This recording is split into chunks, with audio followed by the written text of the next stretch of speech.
আজকে কিশোরগঞ্জ জেলার পক্ষ থেকে সাংবাদিক এবং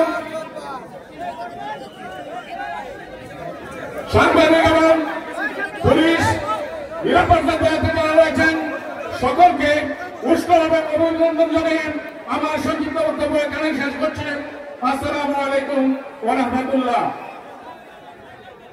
এই পর্যায়ে সংক্ষিপ্ত বক্তব্য নিয়ে আসছেন দ্বীনি সংগঠনের সদর হযরত মাওলানা শফিকুল ইসলাম ফারুকী। সম্মানিত উপস্থিতি, ইসলামী আন্দোলন বাংলাদেশ কিশোরগঞ্জ জেলা কর্তৃক আয়োজিত আজকের এই সমাবেশের সম্মানিত সভাপতি প্রধান অতিথি মহোদয় মহাজির, আমরা ইনশাআল্লাহ হাত কামার পক্ষে আসলে সমর্থন এবং নেতৃত্বে ইসলামী হুকুমত কায়েম হবে তার আশা ব্যক্ত করে আমার এই সংক্ষিপ্ত বক্তব্য শেষ করছি। আসসালামু আলাইকুম।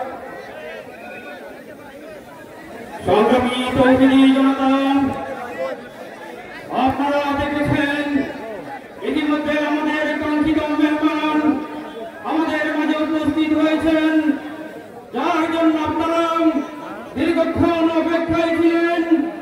আমাদের সেই বীর সিপাহসালার 24-এর গণ আন্দোলনের অগ্রনায়ক হযরত মাওলানা মুফতি সৈয়দ ফয়জুল করিম সাহেবের চরমায় আসসালামু আলাইকুম ওয়া রাহমাতুল্লাহ।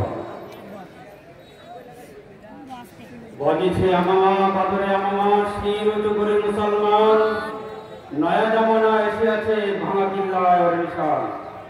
সংগ্রামী তৌহিদি জনতা, এই পর্যায়ে আমাদের মাঝে